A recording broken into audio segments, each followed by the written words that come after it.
So if a company has about 400 employees, or I mean 389, and it asks 100 of its full-time employees to quit, that's definitely, yeah, that's like 1/4 of its workforce.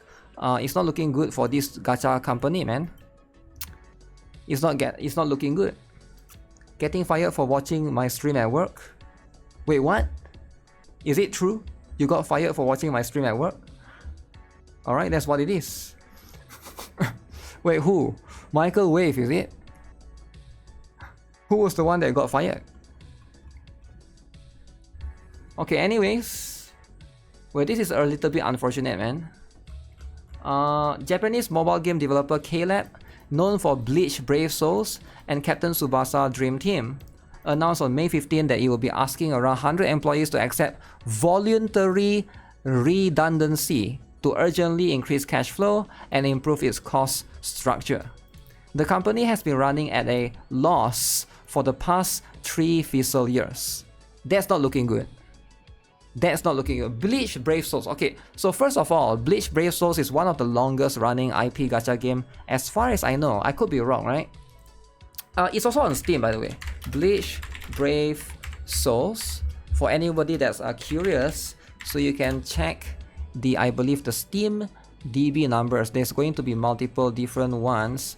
And let me see if... So right now it seems like Bleach Brave Souls... wait, is there multiple different Bleach Brave Souls? Or is there only one? So if I were to look at the chart right here, right?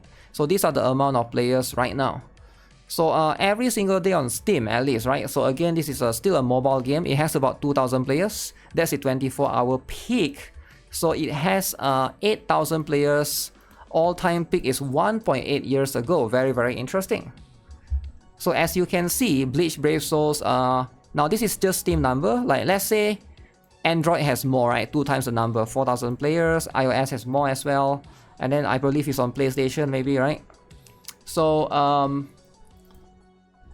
I feel like this number is okay, it's alright, right? Because if you look at, does this game has a PC client, right? Because I have no reference, because we don't really know. Sometimes some of them are split.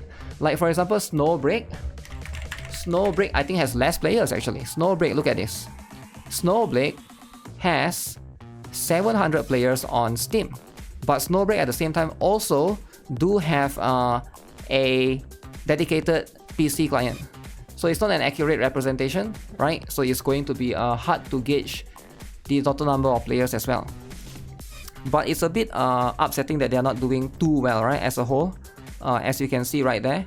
According to its company overview, KLab currently has a total of 389 employees, meaning that it's looking to let go 1/4 of its workforce. In the fiscal year ending March 2025, KLab actually saw revenue from its games grow by 3.4%, with Bleach Brave Souls recently celebrating over $100 million. That is a lot of downloads, right? I never played that game before, right?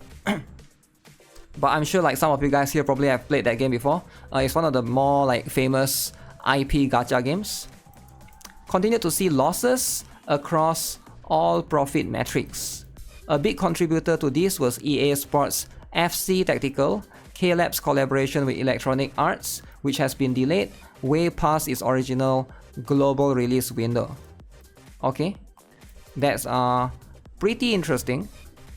So as you can see, this metric is going to be interesting, right?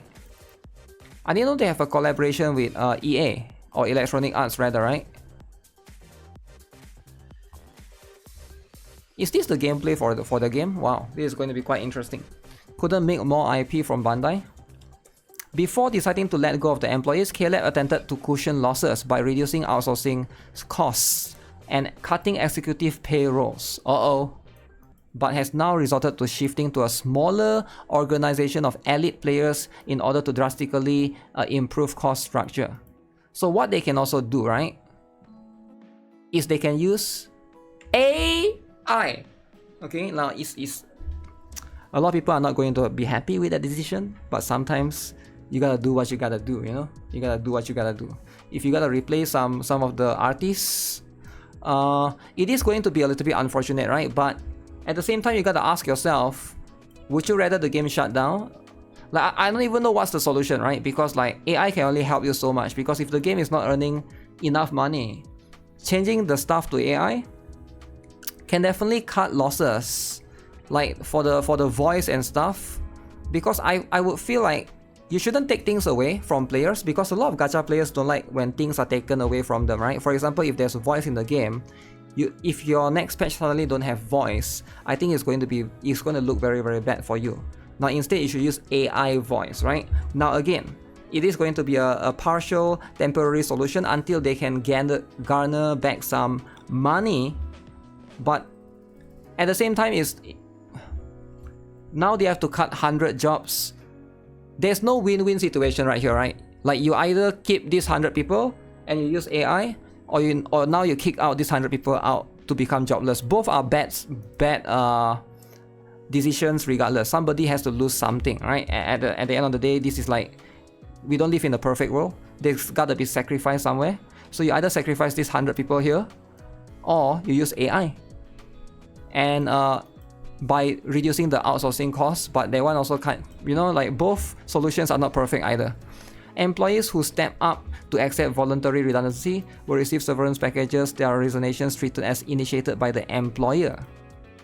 Wow, I've never seen this before, right? Getting fired but initiated by the employer.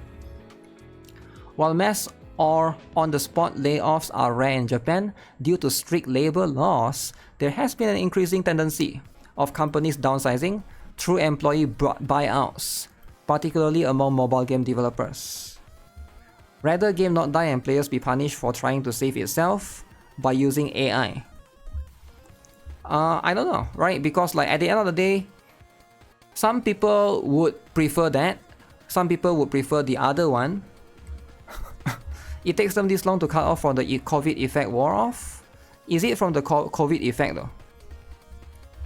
Last year, Final Fantasy Brave Souls developer Gami let off 80 employees this way, and a Web3 game developer Anish asked an undisclosed number of staff to resign.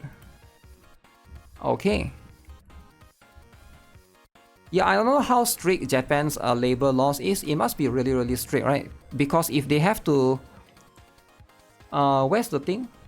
I've never seen this before. They're asking the employee to accept voluntary redundancy. They have to ask they cannot fire the employees. They have to ask them to resign. It's quite a weird law right there, right? But if your company is bleeding money, you got no money. How does that work, right? How are you still able to afford to pay the employees? 100 employees is a lot. It is going to be a little bit unfortunate. What about CEO reducing their salary or profits? That's where majority of the money goes. I'm not sure, right? Usually that's how it goes for big tech companies, but I'm not sure about this particular one. KLab is not super familiar with this particular one.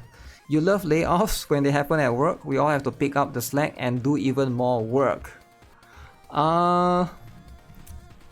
Hey, that's how it goes, right? It's either that or, because there's no perfect solution with these kind of things. It's either that or you shut down the game, right? But I think but if you shut down the game, then that's even worse, because this game has 389 employees, right? Let's say 400 employees, right? Which one is better? Asking the 100 employees to resign, or you shut down the game and all 400 employees just lose their job? Like, of course, like the other one is better, right? But then it doesn't sound good either way, because like there's a sacrifice needed. It doesn't sound good, and most people don't want to be on the receiving end of these kind of things, but that's the harsh reality of how these things work, right? Especially when in companies and in jobs.